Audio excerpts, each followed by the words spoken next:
kendime Avrupa Birliği vatandaşı olmayan bütün dünya vatandaşlarını ilgilendiren bir konu seçtim ve bence yani belki de seni de ilgilendiriyor. Bu arada uzun zamandır burada yoktum. Umarım beni özlemişsindir. İşsiz sohbetlere hoş geldin.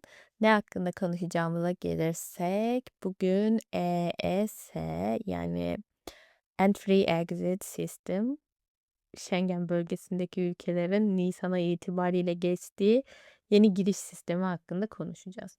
Şimdi öncesinde ay sesim gitti. Sesim gitti.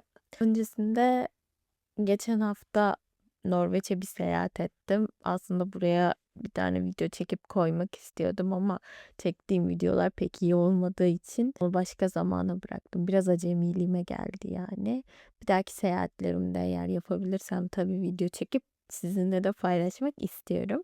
Denemek istediğim şey şuydu. Schengen bölgesinde bu sisteme geçildiğinden beri sürekli olarak böyle karşıma şöyle videolar çıkıyor.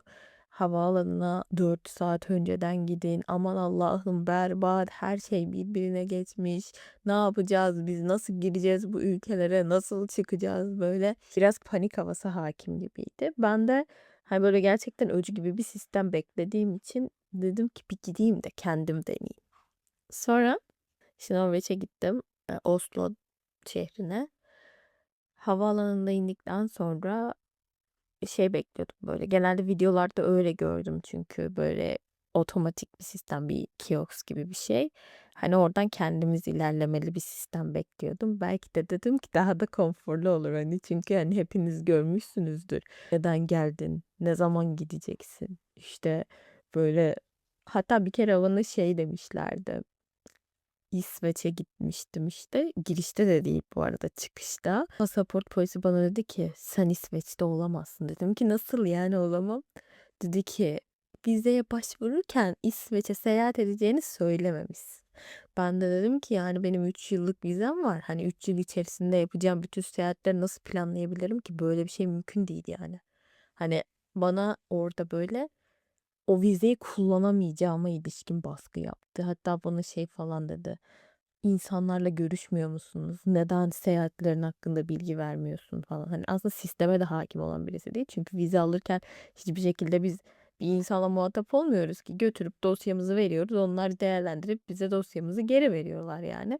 Ya aslında amacı beni zorbalamak gibiydi. Neyse ben o adamı zaten şikayet ettim bu arada. Ama işte böyle şey beni rahatlatmıştı şu düşünce. Kimseyle muhatap olmayacağım. Bana böyle gerici sorular gerici derken gergin sorular soramayacaklar. İşte böyle rahat rahat gezeceğim yani benim amacım gezmek diye düşünmüştüm ama öyle değildi sistem. Nasıldı? O kamerayı ve işte parmak izi okuyucusunu normal pasaport memurlarına entegre etmişlerdi. Yani siz normal yine ülkeye giriyorsunuz, yine pasaportunuza damga vuruyorlar. Yine aynı sorular var. Sadece girerken parmak izinizi ve fotoğrafınızı alıyorlar. Aslında buna benzer bir sistem ben başka yerlerde de gördüm. Mesela Kore'de gördüm. Kore'de de girişte bir parmak izi okuması ve kamera görüntüsü alımı oluyor. Sonra işte pasaportunuza bir barkod yapıştırıyorlar. Ama çok hızlıydı mesela oradaki. Bu buradakinde de hani şöyle söyleyeyim, yavaş değildi, hızlı da değildi. Ya aslına bakarsanız bizim için değişen hiçbir şey yok gibiydi. Yine yoğun zamanda havaalanına giderseniz yine o işte pasaportunuzun türüne göre o all passport sırasında beklemeniz gerekiyorsa yine diğer insanların hepsi sizin önünüze geçeceğinden yine fazla beklersiniz. Giriş sırası yoğun değilse yine normal. Aslında hani şöyle söyleyeyim, ciddi anlamıyla içeriye giriş çıkış işleminde bir değişiklik yoktu. Ama hani belki bazı farklı ülkelerde herkes için otomatik ilerliyordur. Orada bir görevli yoktur vesaire. İşte işlemi yapacak kişi tam olarak ekrana hakim olmadığından bekleme süresi artıyordur falan. Onu bilmiyorum. Ben Norveç'e gittim. Norveç'te sadece kamera ve parmak izi okuyucusu eklemişlerdi. Bu sebeple orada bir değişiklik yoktu. Ekstra bir hani fazladan bekleme süresi ya da eksik bekleme süresi de gözlemlemedim. Her zaman gittiğimde olduğu gibiydi aslında her şey. Bakın şunu da söyleyeyim. Bu elektronik sisteme geçildiği için böyle etrafta uyarılar var. Havaalanına girdiğinizde göreceksiniz. Zaten tabii ki normalde bunları ayarlamadan yurt dışına gitmek biraz cesaret işi ama bazen bazı insanlar yapıyorlardı. Hani böyle tam bir plan yapmadıkları için belki 3 gün gezerim, belki 5 gün gezerim vesaire diye hani seyahat içerisindeyken bazı şeylerin ayarlamasını yapıyorlardı. İşte diğer seyahatler olacaksa işte uçak bileti, tren bileti ya da işte konaklama yerini sonradan ayarlamak gibi şeyler. Ama burada özellikle istiyorlar. Yani orada böyle kuyrukta beklerken yazan uyarılara bakarsanız hani elektronik biletinizin İngilizce nüshası ve konaklama yerinizin İngilizce nüshası mutlaka gerekli diye ki soruyorlar da hani görebilir miyiz diye.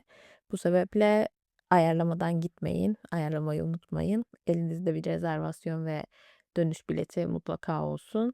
Yani umarım faydalı bir video olmuştur. Benim aklıma çok takılmıştı. Çok fazla video gördüm böyle o sistemi öcüleştiren. Hani biraz korkmuştum. Havaalanına erken mi gitmemiz gerekir gerçekten ülkeye giderken nasıl olacak falan. Hatta böyle o ekranların videolarını bulmaya falan çalışmıştım. Ama öyle korkulacak bir şey yok yani öcü gibi bir durum yok. Aslında bizim için değişen hiçbir şey yok. Sadece sizden girerken parmak izi vermeniz ve fotoğraf çekmeniz bekleniyor. Başka bir şey yok. Bunun dışında söyleyeceklerim bu kadar.